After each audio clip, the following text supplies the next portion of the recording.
A curfew has been imposed in the Kishtwar area. An army has been put on standby after the killing of a top BJP leader, Anil Parihar, as well as his brother, triggering fears of an unrest breaking out in the area. The police are now trying to determine if the attack was indeed carried out by terrorists or it was just a criminal incident. The two men were returning from their shop around 8 p.m. when this incident took place, when they were fired upon from close range in the dark, narrow lane leading to their house in the Tapal Gali Mohalla of Kishtwar town, which falls in the Jammu region. Distressing visuals of family members there.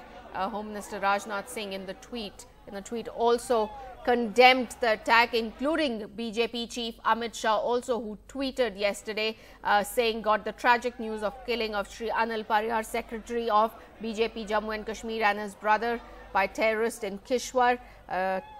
This is a cowardly act that shames humanity. I grieve the death of my valued colleague. So BJP president as well as Home Minister Rajnath Singh tweeting, condemning this cowardly attack.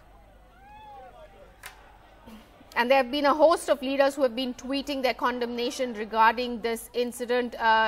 Jitendra Singh also tweeting there and saying that deeply saddened and shocked by the killing of a dear party colleague and the BJP J&K State Secretary Anil Parihar and his brother. No words there to describe this grief.